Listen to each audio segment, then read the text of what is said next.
and Rob in the afternoon. Hey, afternoon delight. With Todd and Rob. Oh, yeah.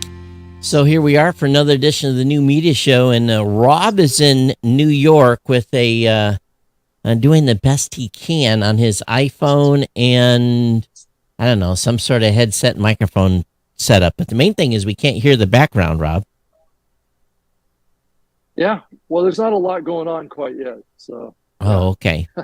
So did you go to the NAB event? Did you go to Advertising Week? I did. I went to both today. Yeah. Oh, It was okay. very interesting what I saw there. So, yeah. So first and foremost, today is my 20th anniversary in podcasting. So I guess, there's tomorrow on another show, right? So I don't get China, plates and stuff for my 20-year anniversary. So as I've kind of indicated in a blog post, it's kind of like, okay, yeah, that was nice. Now get back to work. It was a very short celebration. Is that what you're saying? Yeah, very, very, very short celebration.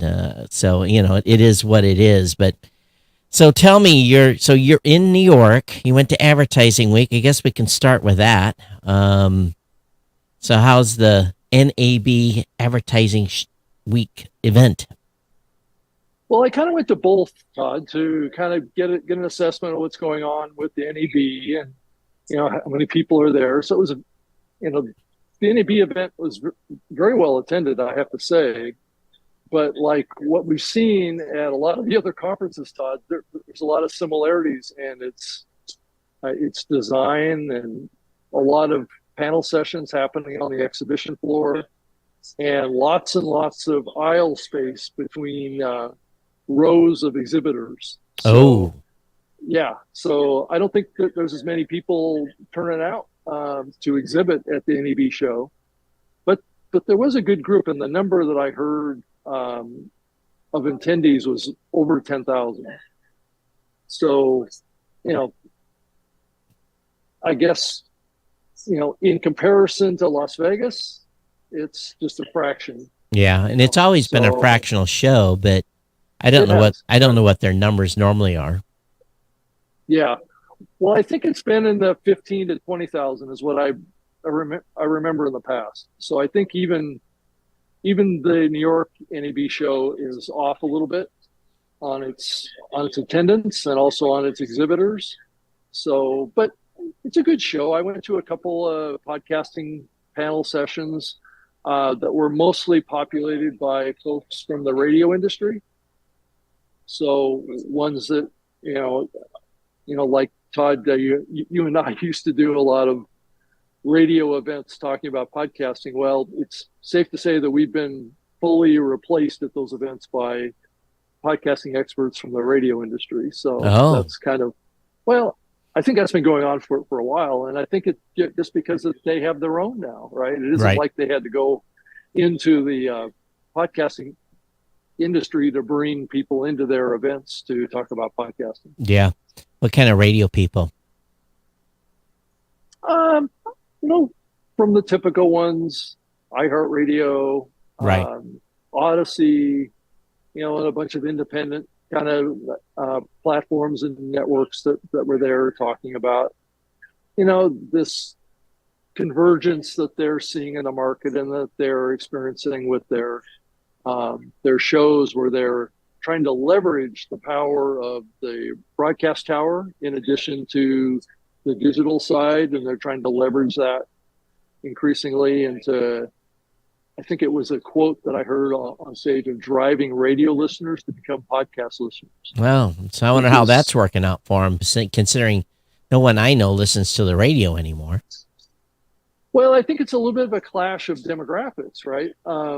If you think about a typical radio listener, it's usually a lot older, but I guess it depends on if you're talking about talk radio or you're talking about music. I think it's kind of a separate conversation. Now, this was in the context of talk type content, which I think that the people that listen to talk content on the radio tend to be quite a bit older than the people that listen to podcasts. Now, granted, there's a certain subset of people that are listening to podcasts that are in the older generations, and those have come through the early days of podcast. I mean, just your anniversary and my anniversary is a good example, Todd, of what we're going through. Is that back when we started podcasting, we were 20 years younger. Yeah, but at the same time, the 35-year-olds and 30-year-olds that were listening are now 50-year-olds and 60 years old. So, we've had, and I still have, this pretty broad audience where new people came in and then the old people have hung out. So I've got people who have listened to the show for 20 years that were in their 50s. So, not all of us have had to struggle to find an older audience because they grew up with us. But, we're a little bit of, we're weirdos in that regard, I guess. Yeah, it's true. So what are you hearing what did you hear at NAB? Of course, everyone's talking about video, blah, blah, blah. Yeah, I mean, I think that the NAB is NAB, right? It's an event that caters to the broadcaster's side. I think that they've been trying to get more involved in the online kind of digital creator space, but I don't think that they've really been able to succeed. I mean, if you look at a lot of the people that attend that conference, they tend to be older men. There's not a lot of young people at the event. There's some, but that's interesting. Being an advertising event. Oh no, I'm still talking about the NEB. Yeah. So, unless you're talking about the advertising week, that's a whole different conversation. So I can talk a lot of. But the NEB show is advertising week. No, it's not. They're two separate events. Okay, well, the NEB show is mostly covering. I thought was mostly covering advertising, right? Or no? No, it's like their Las Vegas event. Really? It's got a bunch of hardware exhibitors, software stuff for for broadcasting. So must be those two shows have always run together, and I just assumed. Yeah, I don't think that event I mean, at least from the panel sessions that I saw there too, it wasn't advertising centric. It was really across the board. Okay. Of radio and TV and the OTT opportunities with smart TV apps and things like that. That's kind of the area that the NEB kind of really focuses on at that event. Now the advertising week. So how long did you spend at each? So you spent some time at NAB. How long did you stay there? I was there only for like maybe 2 or 3 hours. Oh, okay. Then you went to advertising week. And I went to at advertising week, and that was a completely different experience. Had a lot more younger people at the event, had like TikTok, sponsorship type areas, had a lot more kind of collaborative spaces. But it was a lot of younger generation there, a lot of women, a lot of diversity, a lot of really focus. Really, I thought it was fascinating that this focus on the influencer side and more kind of authentic voices, brands trying to connect with people that were doing authentic hostery type of presentations, which I thought was very ironic as I think about the podcasting industry in the early days when we started, which was very focused on host reads, very authentic brand endorsements, things like that were really believable on the part of the listener. And it seems like that's the direction that the advertising week is starting to push towards. That whole name advertising is really starting to take on a whole new meaning of what that is implying. It's not so much like what we traditionally think of advertising. It's much more than that. A lot of kind of deep data metrics companies there that were analyzing consumers and what their purchase behavior was, and this mapping is really kind of more of a digital marketing event and how people are going to market around video and audio. But I heard so many times, I went to multiple panels talking with creators and like brands and the agencies that were working with them, talking about how the future of this is going to be looking more like personal brands are going to be where the future is. And part of what they also said was podcasters are an example of that, right?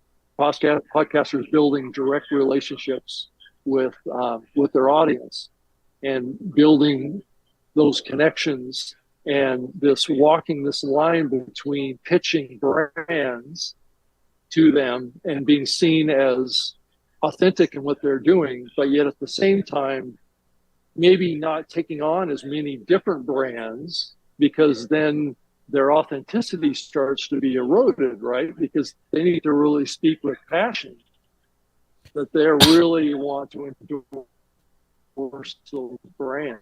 Oh, that's interesting. So I guess my 20-year... And I felt this to some degree with my... Oh, go ahead, Tom. Oh, I was going to say, I guess with my 19 years of promoting GoDaddy fits in line with what they're starting to think about now, is individuals have more of an alignment with one or two brands than they do with multiple.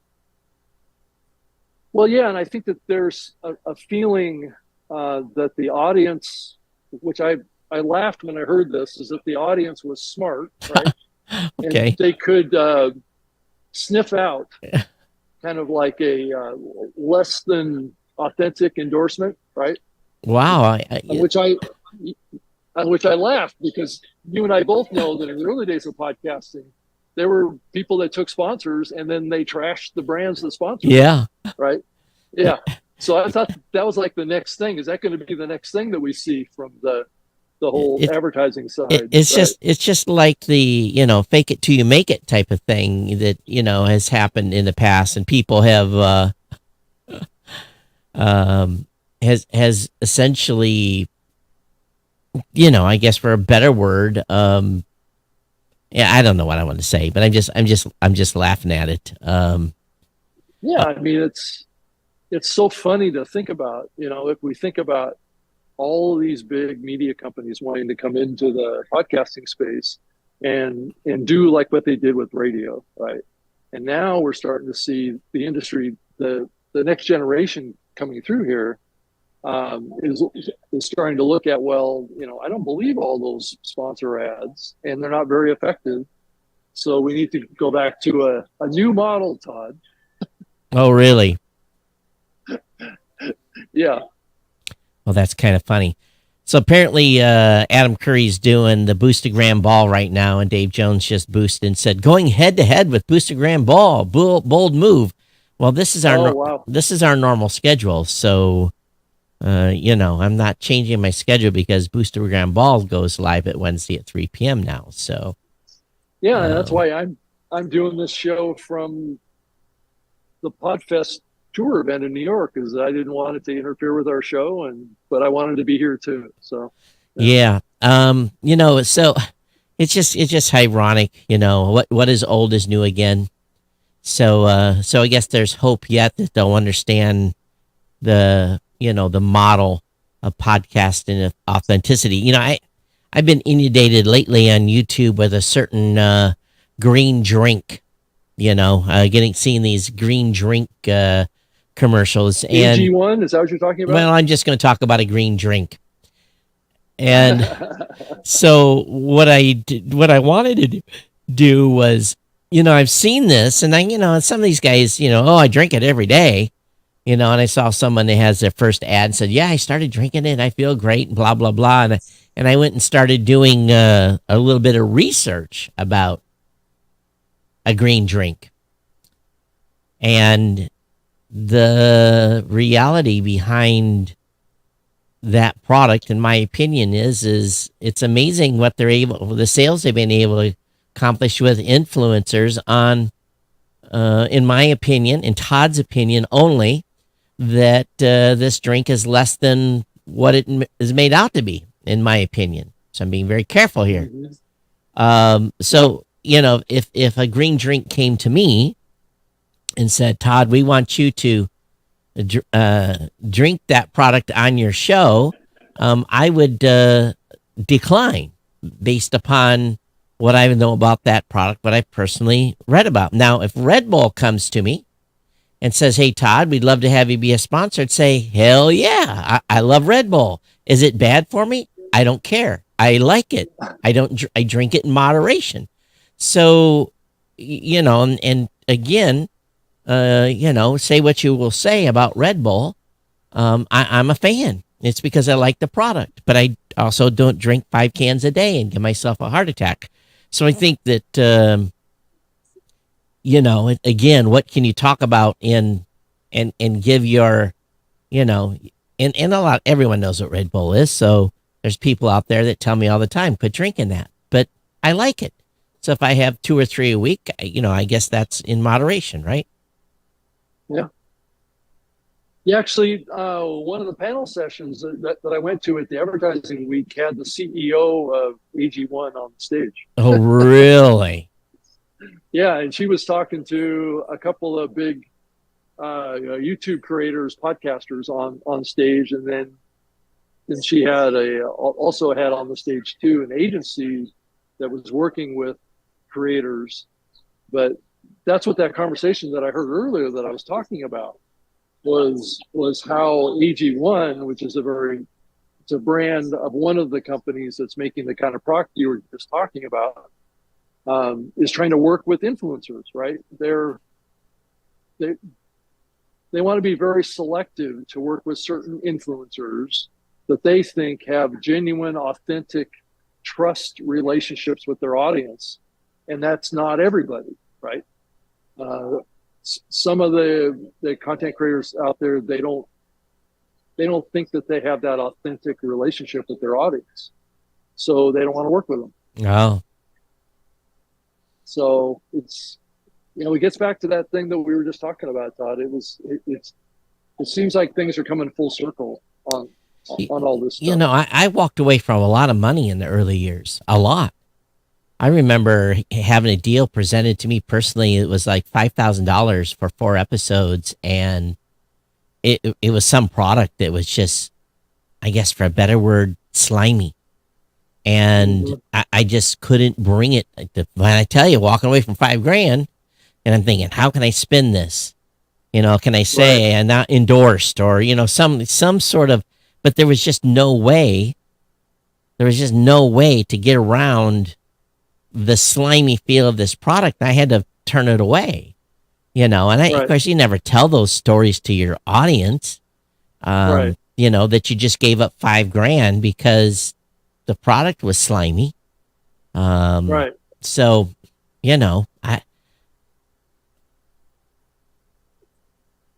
I did do a mattress ad one time, and I got the mattress after I'd done the ad, and I gave the mattress away. So that might tell you something too. And I told my audience I gave the mattress away.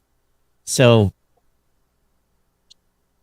yeah, they said on stage that they only want to work with influencers that have been using their product already for a long time, right? Yeah, so what's a long time? Selective. A week? Well, I think I know a couple of them that have been talking about that product for a long time, quite a while before they actually, it appears, got a sponsorship. So, I guess here's my challenge with all of that again. After I did my own research, then my opinion on that creator has gone down. Yeah. So again, it's Todd's opinion on the green drink, but yeah, interesting. So it's in they are definitely a number 1 advertiser on YouTube channels, at least the ones I watch. Yeah. So I would agree. So it must be having though results. I think, People must be buying it. though I think that the Better Health folks are still the number one podcast advertisers. Yeah, and I don't even know what their product is. Be honest with you, Uh, I have no clue. it's mental counseling. Oh, well, I guess I haven't been targeted with that ad. I don't listen to shows that are sharing mental health services. I didn't even. Is that a thing? Oh, you froze up right when I asked the question. So, oh, are you back? Oh no, he's not back. Yeah. Oh, you're cutting out, Rob.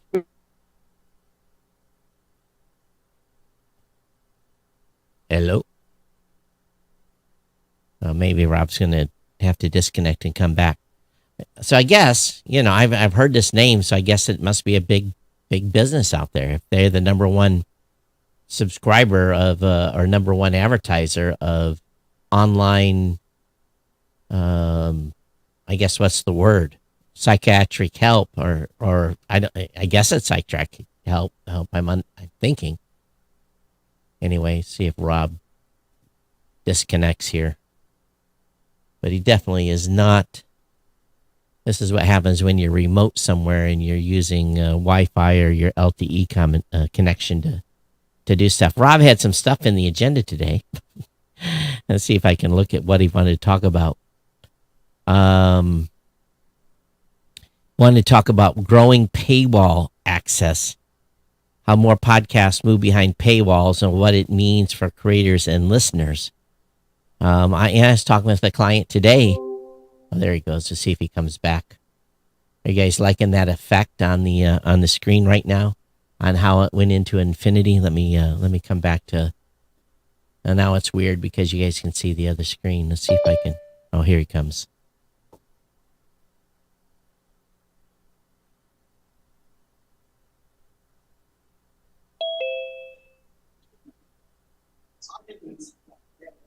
All right. Yeah, there you're flipped again, Rob. So you're sideways on the screen. Yeah, so how do I flip that around? I don't know, but it's looking pretty funny. You're yeah. I guess maybe that's the key is turn the phone. I'm not sure. Hey, we're getting the back of your hand, so I'll flip it this way. Okay, there we go. All right, so I'm back. Okay. I just moved on. I basically said, I guess that's a big, for better health. That must be, they're spending so much money. Then must be a lot of people need that service. If they wouldn't be advertising as big as they were if people weren't signing up. Yeah, I think it's been the number one advertiser in podcasting for like the last 2 or 3 years. Yeah, that's pretty impressive that they're able to sustain that many signups. So it isn't. I think it was since COVID. Yeah, when they really took off. So very, very interesting. Anyway. Hey, let's go ahead and talk about this topic that you sent me about growing paywall access and how more podcasts move behind paywalls and what it means for creators and listeners. And I started to talk about it while you were getting reconnected, but I think it's just, I talked to a creator today and he's absolutely struggling. Advertising has dried up. He's trying to figure out how to pay bills and sustain this. And he's thinking about taking his content behind a paywall. And I'm, for me, I think there is an incredible risk in doing that because, and on average, you might get 5 or 6% to move with you to a paywall. So unless you've established a paywall already and have built a base, I think it could be a spiraling death trap. Yeah, I think in pod news here, I believe it was yesterday, it said The Economist, which is a long time, kind of like a media company, has said that they put almost all their content behind a paywall and kept 80% of their listeners. Well, I want to know the formula to that, because that's an incredible conversion rate. I agree. And if someone can replicate, if I could replicate today, getting 80% of my Geek News Central audience to go to a paywall and pay me $5 a month, I'd move tomorrow. I'd go to the paywall, because if I could get $5 a month from 80% of my audience, damn, that's all I can say. I could actually retire. do about a year of that, and I could probably have enough money to take me to the end. So that's a number. How much are they charging for that? Do you know? I don't think it needs to be a lot. I mean, I think that's the key takeaway is that $5 a month or $2.99 a month, Right. that kind of thing can add up if you have a lot of listeners. Yeah, and this is why Value for Value has such an opportunity. If people understand that and understand how to get people to, Value for Value can work many, many different ways. But if you can get 80% of your audience to contribute, just $2 a month. Yeah. $2 a month for me would be like, that'd be like a paycheck I've never seen before. Yeah. I could make more in 1 month than I've made for salary in a year. So just at $2 a month and 80% of the audience. But do you need 80%? I would need about 10%.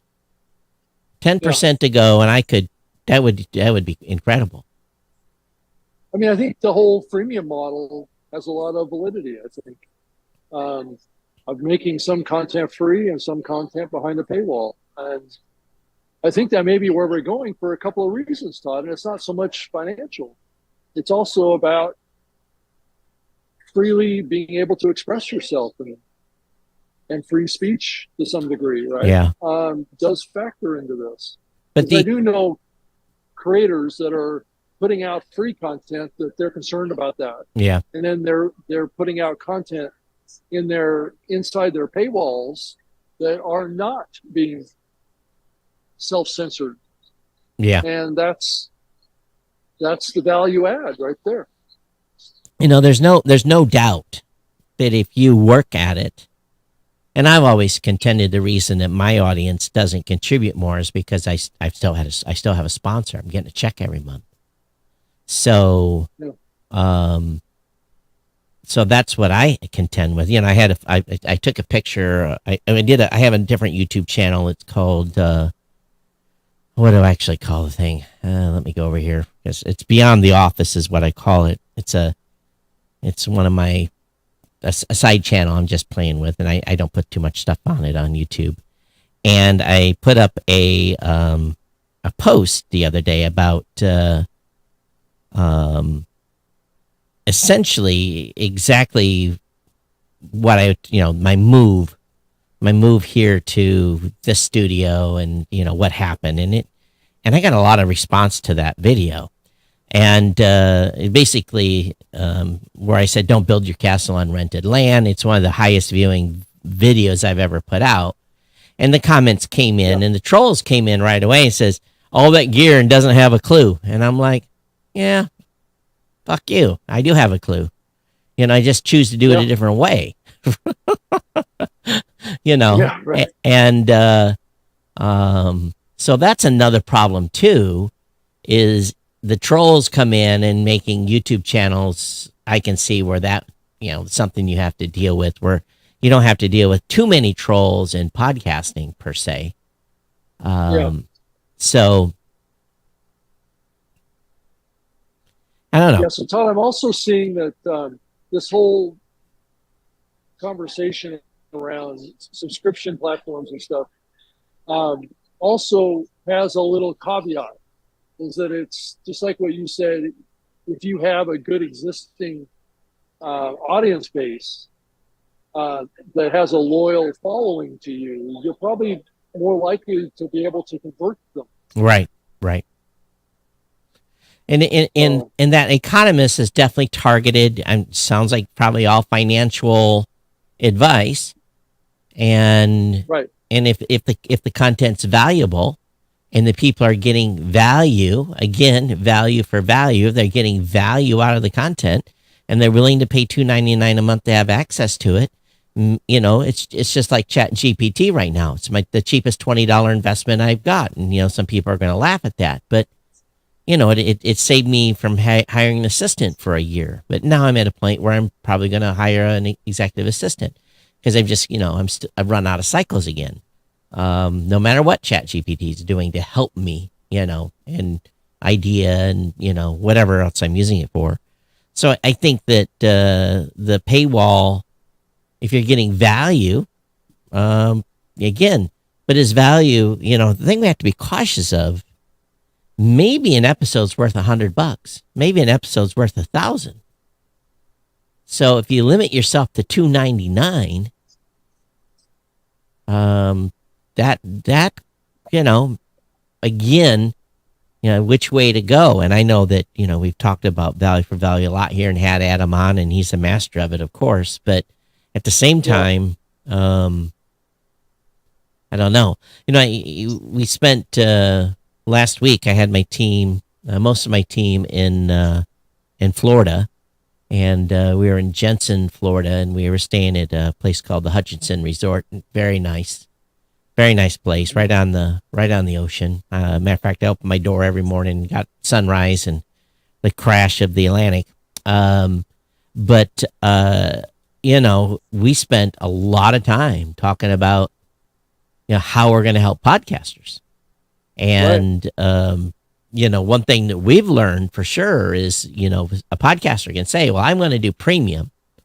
We built premium podcasting, but our adoption rate of podcasters adopting a premium model has not hit KPIs. I mean, not at all. Has not hit the numbers. You know, we put a number out there. So, okay, we get this many people using premium podcasting. Same thing with Apple subscriptions. We get this number of people, because we put a lot of time and code for both those products to coexist.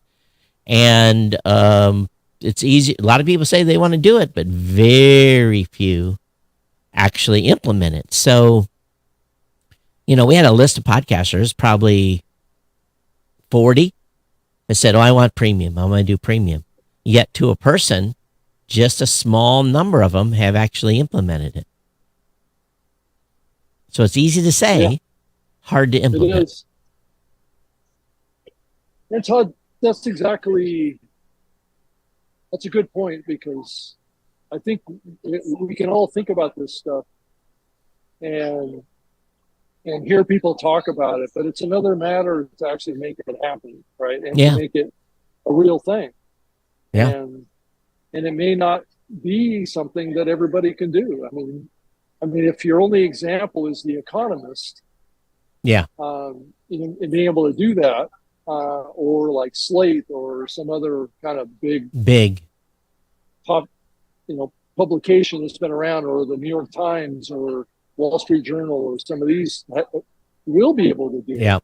That doesn't mean that Joe Blow podcaster is going to be able to really effectively do it. Yeah, and it boils down to this, and I hate to say it, but I almost talk podcasters sometimes out of doing it. I tell them, okay, what do you want to do? And I said, if you want to give them an ad-free experience, that's one thing. There's not much extra work there. If you want to give them an early release, that's probably pretty good, because there's no extra work there.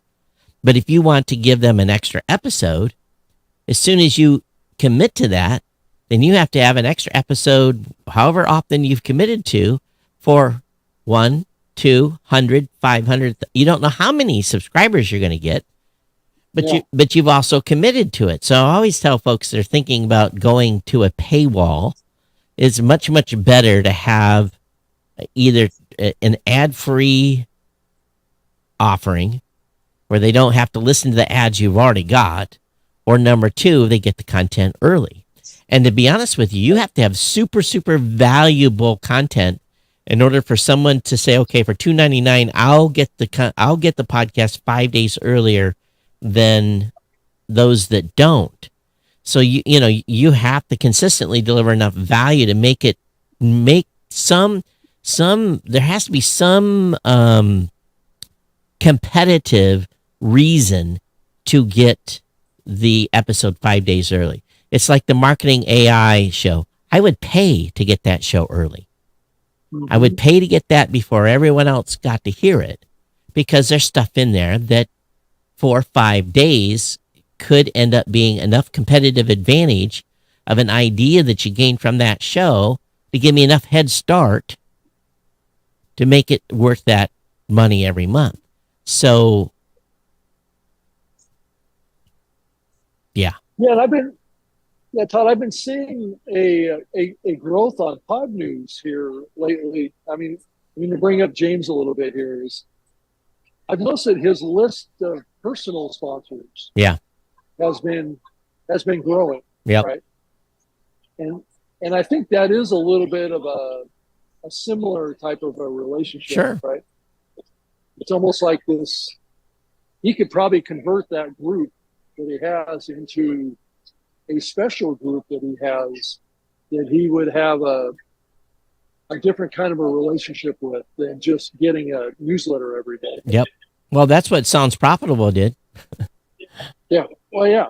Exactly. Yeah. So And I guess Sounds Profitable, I guess, is doing stuff here at Advertising Week too. Yeah, I heard that. So again, they're an advertising focused organization. Tom's going to hate that. But I think it's a fair comment. Yeah. I'm going to be honest about it. Yeah. At this point, Yeah. So let's talk a little bit about private communities around shows. Well, I think we have been talking about it. Well, here's the thing I've been thinking about too. I'm getting, the phone calls. Again, I'm doing 6, 7 podcaster, maybe 10 podcaster calls a week. And a lot of the things that have been discussed now is I can't reach people on Facebook no more. I can't reach them on LinkedIn. I can't reach them in my group. I can't. Everything that I do on these platforms, and we're just going to call them platforms, A, B, C, D, F, G, X, Y, Z. They are they'll put a message out and their audience will never get it. It won't surface unless they make a purposeful click into the group. And we see that at Blueberry. We see that with our Blueberry podcasting group. Unless someone purposely comes in, our message doesn't surface in the stream of Facebook at all. And if we put a link in the post, God forbid we would try to make them leave Facebook.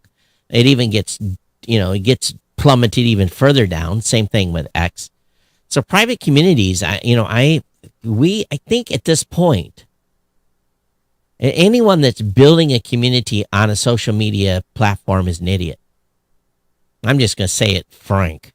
You need to build your community off these social media platforms. You need to bring them back to the web. Bring them to a forum group. There's plenty of these tools out there, literally hundreds of them that you can run on your own website or a subdomain.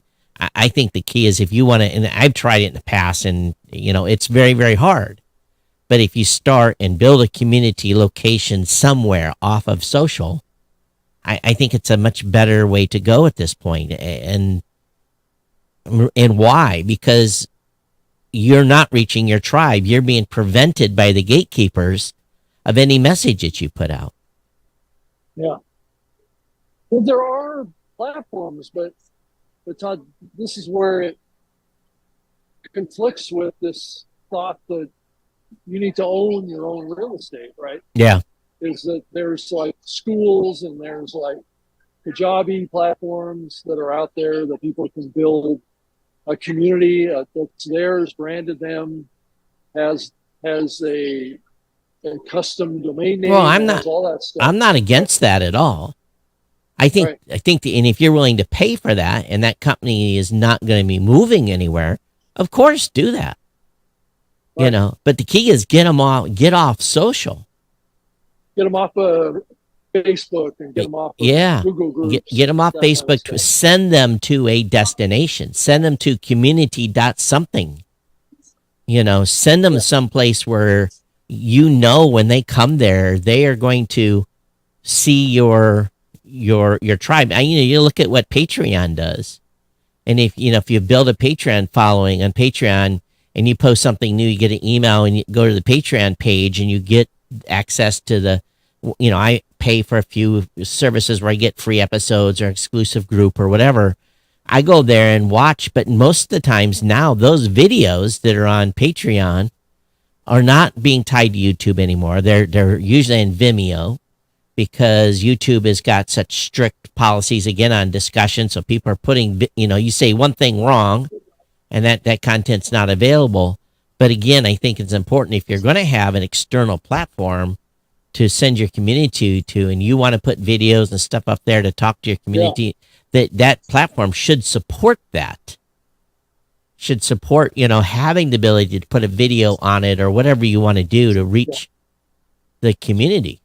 But get the hell off these big social media sites. Yeah.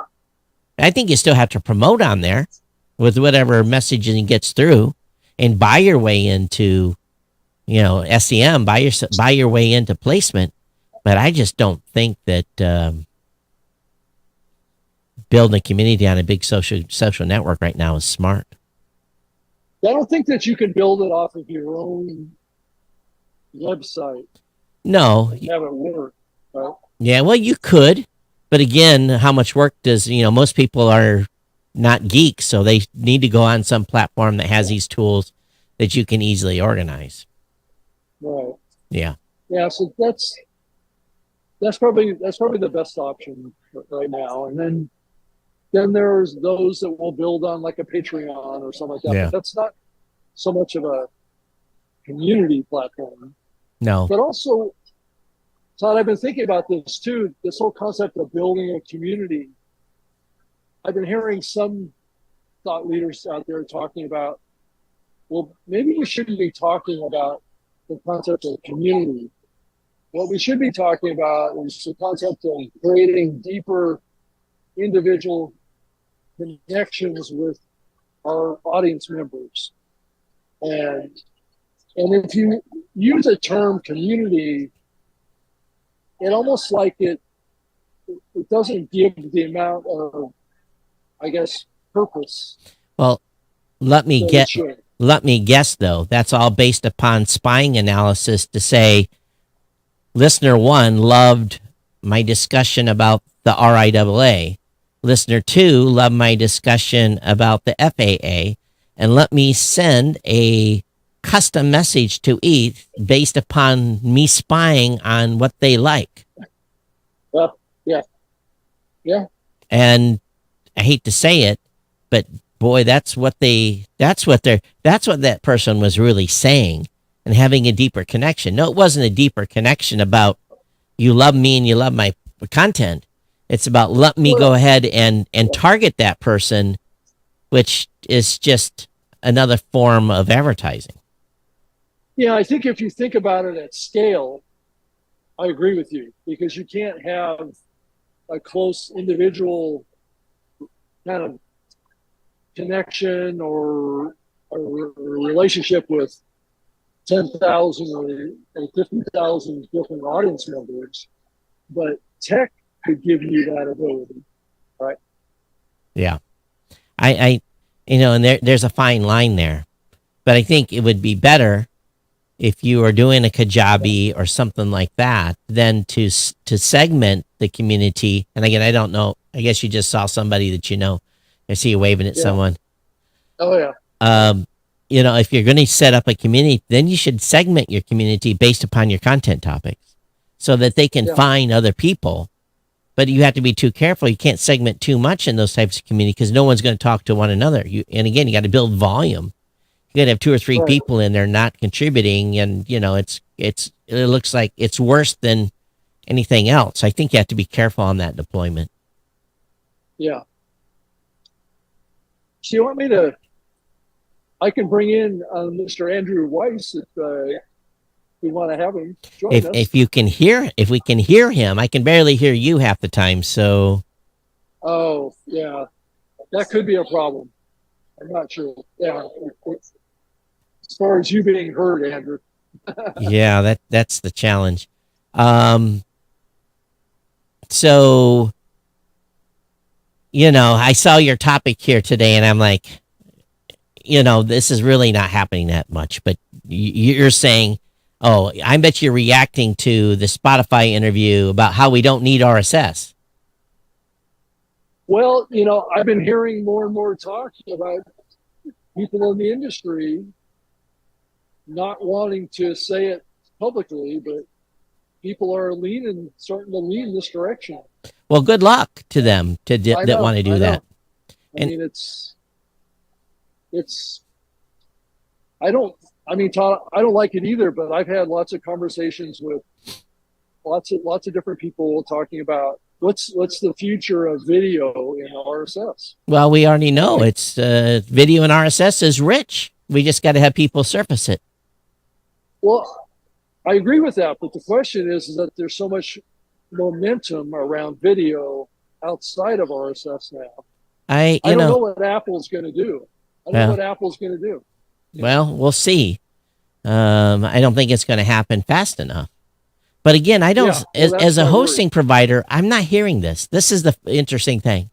You would think I would be the first one to hear a customer say, "I want video." You would think that I would hear that first from creators. My creators are not asking me for video. They're saying, it's hard, it's extra work.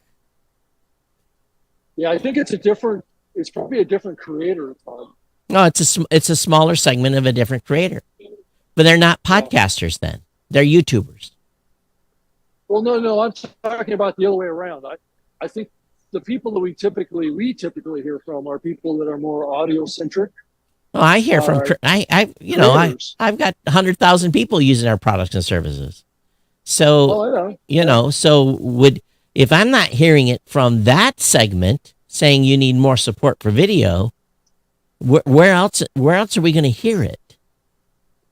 I think this again There's a lot of people, Todd, that don't consider themselves to be a part of the podcast industry. Well, don't go to podcast conferences. Yeah. Well, don't participate. Again, here's the thing, though. This is all a story made up about advertising. It's all about advertising. So we have to we have to understand that this has been a marketing opportunity to try to get podcasters to think that they need to do video, and it's only a chase to find more dollars for advertising. So I think it's a made up BS story, to be honest with you. And it's affected some, but again, you have Spotify saying we don't need RSS. Well, that's incredible. Well, Todd, if the narrative is true, that the reason why we're seeing so much interest in video is coming from a monetization perspective, which is what we saw from Spotify wanting to do that, then that may be the answer to the question. And I think we both have come to that conclusion that is the real motivation here, because based on what I'm seeing at Advertising Week, and even to some degree at the NAB, is that there's such a heightened focus on monetization now. It's driving people to consider things, and also deeper audience metrics, because there's so much money being made now on audience metrics.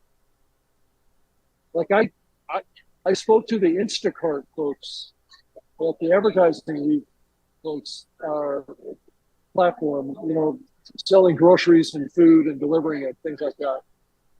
That guy told me that his business is increasingly becoming a data business, data brokerage business. Yeah, spying on consumers.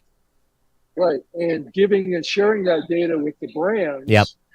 So they can better target campaigns. That's right. to consumers. It's all about spying. It's all about privacy. It's all about figuring out who Todd is and what he likes and make sure they can sell directly to me exactly what I want at the time I need it. Yeah, and the Instacart company is actually making a digital grocery cart. So it actually will track all the specials in the grocery store, and it'll prompt you on the screen. Well, I shop online with our local grocery store called Myers, and it's when I get in there to reorder my groceries so that I can either pick up or have them delivered. It tells me, hey, do you need milk? Do you need bread? All the stuff I normally buy is right there on the bottom. And all I got to do is click, click, click, click, click, click, and add 10 or 15 things that I've ordered 2 or 3 times to the cart. But one thing they're not good at is surfacing me new products. As I go in the grocery store, wow, what is that? And I buy that product.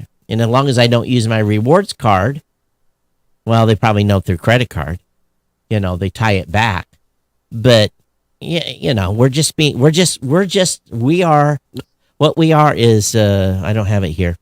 What we are is a source of money. We are a source of money. We have a pocket full of credit cards and debit cards that they want us to spend. So when creators are getting all wrapped around the axle about, oh my God, I need to do video, just understand this isn't mostly an advertising play. Right. Like it or not. But yet, at Advertising Week, lots of conversation around authentic advertising. Yeah. Right. So Fader Dragon says Discord is much better option than Facebook groups. I'll be honest with you. I hate Discord. I really do. It's a jumbled mess. If you're a geek and you love Discord, Discord's a great place. I hate Discord. I really do. I'm in 5 or 6 Discord groups, and it's the worst. It's the worst experience. They say they can build community there. I can't handle to be in the app. So again, I think it's depending on if you're a geeky nerd stuff, which I am, you probably like Discord or you're trying to show somebody. Rob's flipping his camera around here. Are you in a restaurant or where are you at? Yeah. Okay. So I got you full screen here. So I just wanted to show everybody where I'm at. Are you at the Podfest meetup? Yeah. So is Chris there already? Is the meetup going on, or? No, he's not here. Andrew's here. Oh. Chris had to stay down in Tampa because he's got a hurricane on top of him right now. Yeah. Yeah. Yeah, my daughter's in Tampa too, so she's 41 feet above sea level. And she's with her mother. The house is boarded up. So, yeah, everyone's in the path of this nasty thing. And, of course, folks in North Carolina, and that was all affected by the last one, they're still digging out. I don't know. I can get real mean on this show about that whole situation. If you're watching TikTok and you're watching the people that are actually in North Carolina, not watching the pundits, but just look at the people, the true people that are suffering. We just have to do a better job. That's all I'm going to say. And it's been that way forever. We know that when you're in a major disaster like that, you can't rely on the government. The government's not going to be there to help. You better plan for at least 7 days on your own. And most people don't. So they get in trouble. Everyone says 3 days. 3 days is a bullshit number. 7 days is a bigger number. And something that big, it doesn't matter if the government has all the resources in the world, they're not going to get to you in time. So all I can say is thanks for all the volunteers in North Carolina. We'll see what happens in Florida. Yeah, I mean, we're going to find out in, a couple of days? Yeah, 6 hours, this thing's really going to start ramping up. So, yeah. So, I guess, we'll see what happens in this, but it's curious then that you were at Advertising Week, you got into NAB. Are you driving back tonight? What's that? Are you driving back tonight, or are you staying there for another day? I'm gonna jump on a train and head home here, probably in the early evening. Oh, okay. So, what does the rest of you say? This audience has been pretty quiet lately, in regards to our topics, and we don't like it when you guys are quiet. It's better when you guys are whispering to us. Yeah. Or people are just afraid to whisper to us now. It's just, I think, Todd, the key takeaway from what I saw here is that there is new things that people are thinking about, but yet in some ways they're a return to older ways of thinking about relationships with audience. And what's changed is just this laser focus on monetization. Yeah. And I think it's even more focused on monetization than even promotion and marketing. Oh, yeah. So I think they go hand in hand there. Yeah, I had a call, with Dave from Backbeat Media, and he's doing repping our shows for host red deals, and I just wanted him to give us a rundown of what things are like in the advertising space now, and he sees it. He sees the same thing. He sees a shift. While traditional advertising is still there and still, stuff are being booked out for a year on shows, they're getting one spot a month for an advertiser. So they need to have, 4, 5, 6, 7, 8 advertisers to cover all their spots for the month. And, but he's starting to see this influencer thing trying to come into effect. We've always known this. And this is what's the history. Yeah, what cracks me up is I see the YouTube channels that are getting monetized and the levels they're hitting at, as far as audience wise. I watched this one show grow over about 9 months, and he finally hit about 25,000 subs, and all of a sudden the green juice and other stuff started showing up, and I kind of giggled a little bit because he met their threshold of being able to get advertising. So they're obviously doing incredible research to see where upcoming YouTube channels are. Whereas, and he's got huge engagement with his audience. But the thing I will continue to see as well is that small shows. I was engaged with this show when he had 5,000 subs. And had he got someone in there early that wasn't a green juice person, he did have someone come in with some sort of clothing line that I actually checked out. I went and checked out the clothing line. And I'm not a big outdoors, in the woods, survival type of guy, but there's a lot of folks that are. That, they have hunting, they go to the woods, they've got cabins, they do hard labor, so they need some of these more stronger, durable clothes. And I thought, wow, perfect advertising. And this guy's wearing the clothes, and so, he was truly being a great brand ambassador for that brand, and they got their money's worth out of that. This is where I think most of the advertisers they're just lazy, in the simple fact that you look at my audience, my tech audience. Oh man, my God, I got the most dedicated, loyal audience, but yet, I'm not swilling green drink stuff. So I think they're just lazy. I think the advertisers are just lazy. They wait till the show gets big. They're not going to work with small shows, which have more engagement. It's just, it's kind of shocking, to be honest with you. But we're still in that economy of scale spot. Yeah, it's also funny. I don't think I've ever heard people up on stage ever use the term trust is important. Wow. At an advertising conference. Right. That's usually us telling the advertisers that the content is trustworthy. Right. Of course, that's not the case for the 288 some new shows that have been created by AI. So, yeah. I've been hearing that. Yeah. Yeah. I'm going to push hard to make sure that there is a flag voluntary flag that's going to be set by podcasters. Say, yes, this is my real voice. 90% of this show has been by me. I may have done minor editing, whatever that threshold is, it will have to set. But I think it's important that we start marking content. This is from a real human with human emotions, and this AI content gets flagged.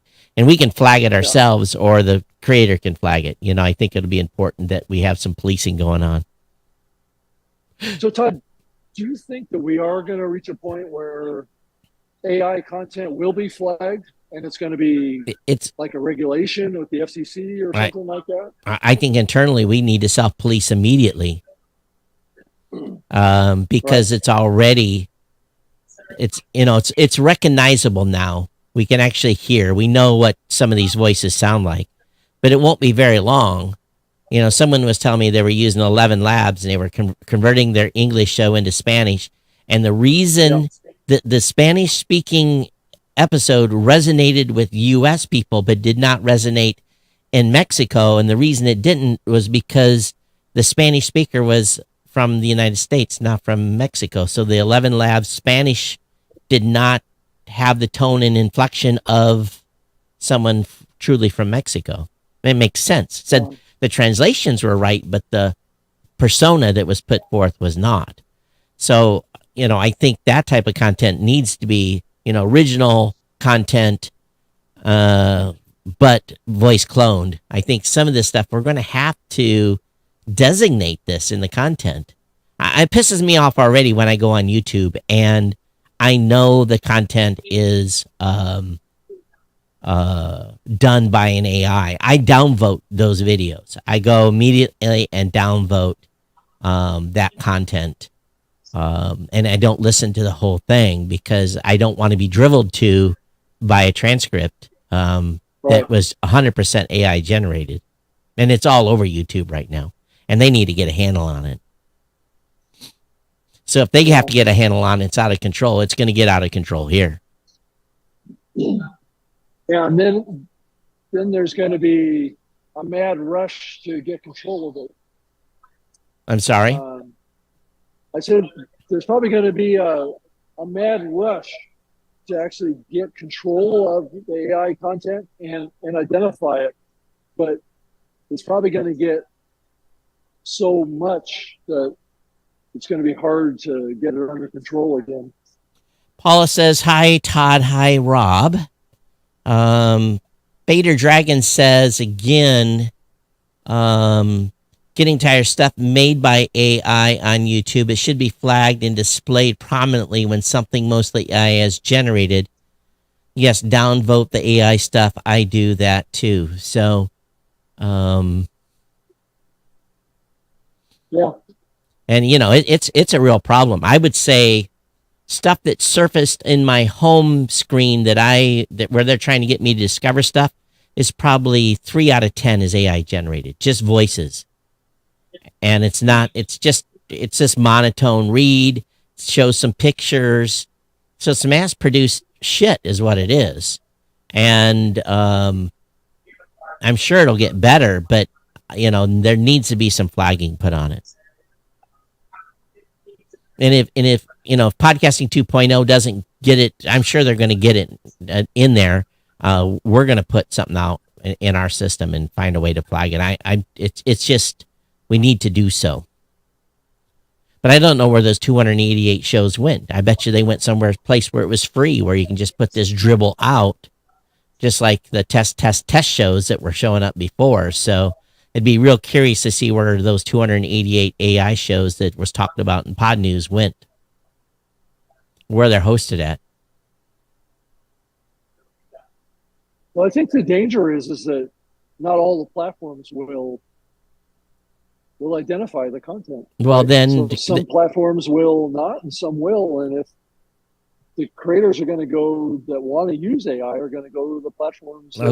Well, then good. Then listeners can be educated, and we can tell listeners, hey, we're gonna stuff here is flagged, and again, I said police early. I can't police content, so we got to get people to voluntarily do it. But it has to be in their face when we go to publish an episode, we need to actually have it there where they have to make a decision, yes or no, this was original content, or no, this was AI. So that so that when they're called out, you can say, hey, in the publishing process, you said no, that this was not AI, and you lied.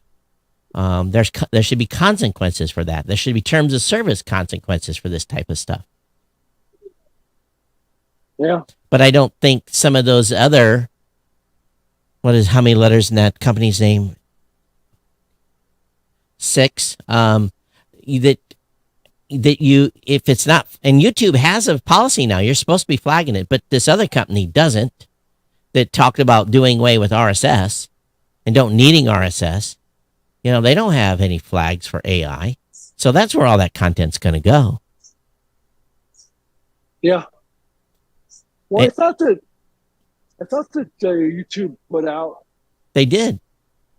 They put out a policy saying that they wanted AI flag. Yeah, they and I don't know if it's in the interface. I'll have to look through because I've never seen it. Yeah, I think it is. Yeah, I think it is. It's like a radio button. Yeah. Option. When I set up live, I don't think there's a setting for that. I'll have to look closer next time I go through. Yeah. But again, I'm using AI to create image art, so do I need to flag that as the cover art as AI? That's another question. Where's the line? So we'll have to hash that out. Stuart says, I don't even know if the cover art that AI makes is really all that effective. Yeah, it's guess what? It's for lazy people like me that have no artistic skills. And now, if we had an engaged audience, it was sending us if you're listening to the show live right now and you've got some skills and you want to send us album art for this episode, hey, feel free to put it together and send it to me. I'll use it. Stuart Goffman says, appreciate gentlemen discussing the podcasting industry trends, issues, and concerns from the inside. Be well. Thank you, Stuart, for the comment. Appreciate it. I don't know, Rob, where we're headed. All I know is, I think the big scam story of the past couple of years is you have to do video.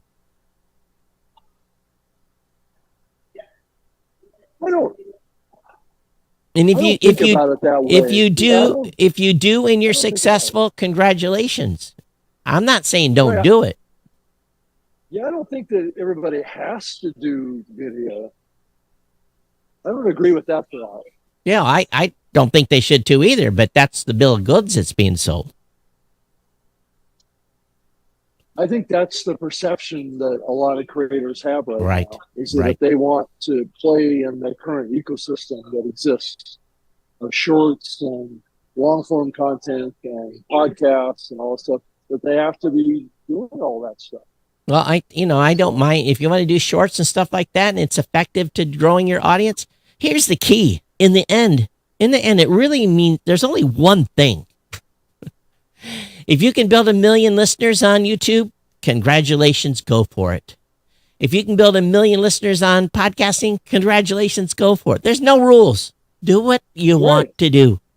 Right, exactly. We built this medium so that RSS, and Adam hates me saying this, RSS, which is open, you can do whatever you want. There's no rules. Yeah. Don't listen to me. Go do your thing.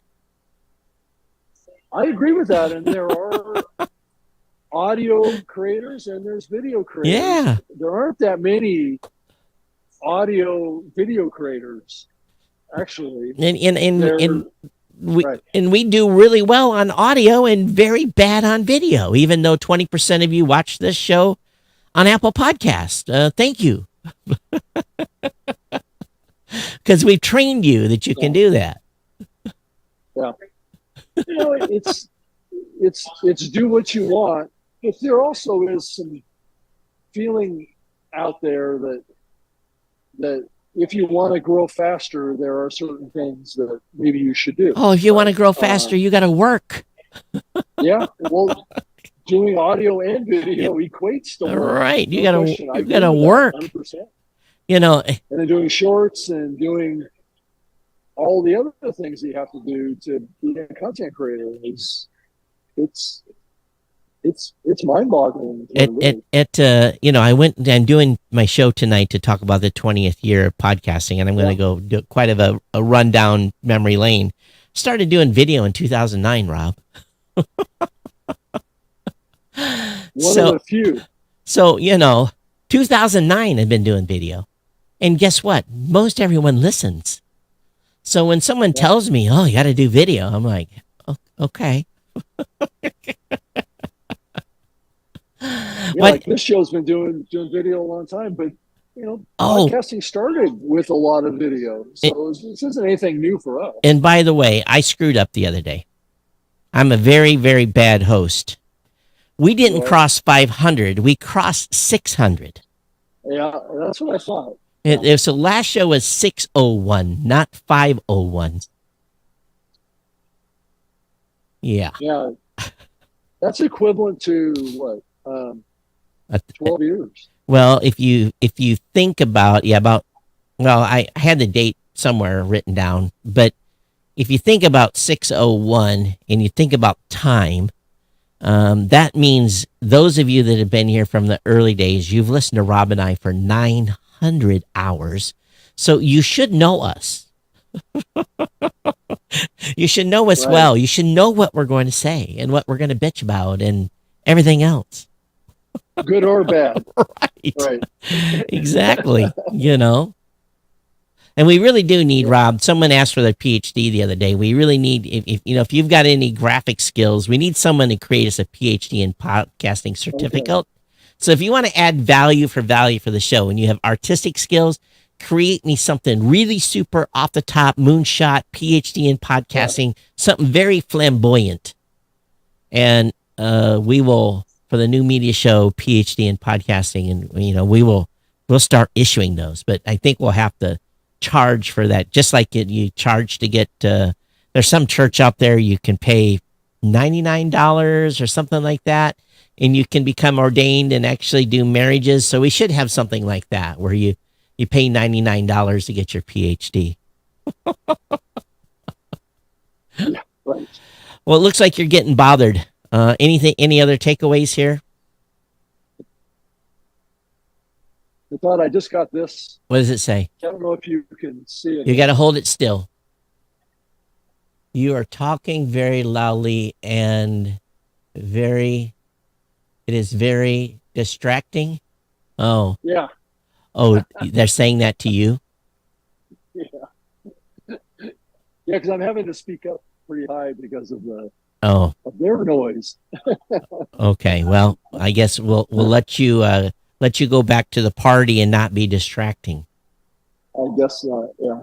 We need to get you some better on the road. We should have just had a handheld ATR today. That'd have been better. Yeah. Yeah, I was thinking about that. So, by the way, just from a administrative standpoint, starting next week, I am no longer in the United States. So, next show we're gonna revert back. Hey, Dave, don't worry, we won't have to compete with Boostergram Ball. But we're gonna move to a later start time. So, what time did we start before when I was overseas? 7 o'clock or something like that. I think, or was it 8? 7 or 8. I think it was 8 o'clock. Yeah, let me know works for you, and then that's fine. I'll crawl myself out of bed and do the show in the mornings, my time. And we go to 13 hours at some point, which will help me in regards to this show, but hurt me when I'm working. So, right. Yep. Okay. All right. I guess we'll get out of here. Rob, have fun at Podfest. All right. Podfest tour. Yes, the Podfest tour in New York. Yeah. And I'll see if I can salvage this audio. Yeah. I'm sorry about that. Yeah, send this one through a phonic and see how it does. So if you're listening to this later and it's bad, it's Rob's fault for not having a good portable rig. Well, I have it. It just didn't work. Yeah, I know. Testing. I know. I tried to test, but you can't test until you really start doing it. So And I should have called you and tried to test with you. Yeah, and I got a cat here that wants to jump on my lap. No, you can't come up here. Why? This cat is dumber than a box of rocks. You ever have a cat that's should wear a dunce cap? I've got one. So don't get mad, cat lovers. He really is stupid. So okay, Todd at blueberry.com, at Geek News on X, at Geek News, at geeknews.chat on Mastodon. Rob? On Twitter, X, at Rob Greenlee, and you can certainly send me an email if you want, rob.greenlee@gmail.com. All right, awesome. And if you want to come out tonight, if you're watching live, I'll be doing my 20 years in podcasting celebration at 6 p.m. Eastern today, just a few short hours. But if you have not caught it and you're listening later, you can catch the 20 years in podcasting on my flagship show, Geek News Central. But to make sure you follow and subscribe to the New Media Show. Thanks for being here, Rob. We'll see you next week. Okay. All right. Thanks, everybody.